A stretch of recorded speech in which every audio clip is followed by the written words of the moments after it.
ৰাজ্যজুৰি ভাৰতীয় জনতা পাৰ্টি আৰু মিত্ৰজোঁটৰ গোটেই জয় জয়ময়। আমি আগতে কৈছিলোঁ কেৱল মাত্ৰ 11 তাৰিখৰ অপেক্ষা, গণনাৰ অপেক্ষা, আৰু সেই মৰ্মে আজি ইতিমধ্যে যোৱা ৰাতিয়েই গোটেই অসম জুৰি উজনি, নামনি, মধ্য অসম, গোটেই অসমতে সকলো জাতি জনগোষ্ঠীয়ে ভাৰতীয় জনতা পাৰ্টি আৰু মিত্ৰজোঁটক বিপুল পৰিমাণৰ ভোটদান দিছে। কাৰণ ৰাইজে দেখা পাইছে যে যি সম উন্নয়ন, সকলোৰে সম বিকাশ, সকলো জাতি জনগোষ্ঠীক লৈ যি ধৰণে আমাৰ মাননীয় মুখ্যমন্ত্ৰী ডক্টৰ হিমন্ত বিশ্ব শৰ্মা ডাঙৰীয়াৰ নেতৃত্বত চৰকাৰখনে কাম কৰি আছে, আৰু সেই কামৰ প্ৰতি ৰাইজে সম্পূৰ্ণ আস্থা ভৰসা ৰাখি এইবুলি বিপুল পৰিমাণৰ ভোটদানেৰে ভাৰতীয় জনতা পাৰ্টি আৰু মিত্ৰজোঁটৰ প্ৰাৰ্থীসকলক জয়যুক্ত কৰাইছে।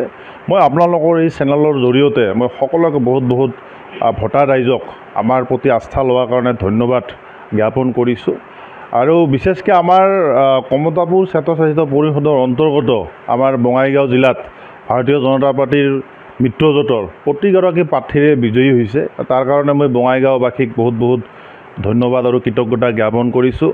আমাৰ গোলকগঞ্জত আমি আশা ধৰণে 4খনৰ 3খনে আমি জয়যুক্ত হৈছোঁ। তাৰ কাৰণে মই আমাৰ ধুবুৰী জিলাৰ আমাৰ গোলকগঞ্জ সমষ্টিবাসীক মই ধন্যবাদ দিছোঁ।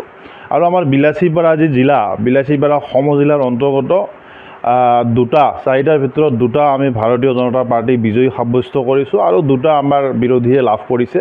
সেই 2টাও আমি তীব্ৰ প্ৰতিদ্বন্দ্বিতা কৰিছোঁ। তাত আমাৰ সংখ্যাগতভাৱে যিহেতুকে তাত সংখ্যাগৰিষ্ঠ, আৰু যাৰ কাৰণে তাত আমি বিজয়ী লাভ কৰিবলৈ সক্ষম হোৱা নাই।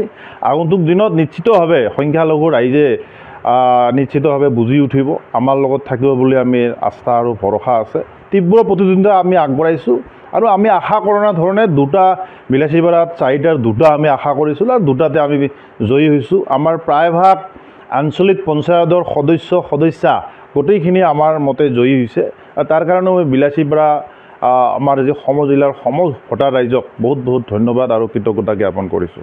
ডেফিনেটলি পঞ্চায়ত নিৰ্বাচনে হ'ল এটা আমাৰ সৰ্বসাধাৰণ গাঁৱৰ ৰাইজৰ উন্নয়নৰ কাৰণে এটা ভাল এটা ছিষ্টেম ব্যৱস্থাপনা, আৰু এই পঞ্চায়ত নিৰ্বাচনে ৰাইজে আস্থা আৰু ভৰসা যিহেতুকে দেখাইছে 100% বিজেপি তথা আমাৰ মিত্ৰজোঁটৰ পক্ষত, আৰু যাৰ কাৰণে এই জয়ে নিশ্চিতভাৱে 26 নিৰ্বাচনত এই জয়ে নিশ্চিতভাৱে ভূমিকা গ্ৰহণ কৰিব।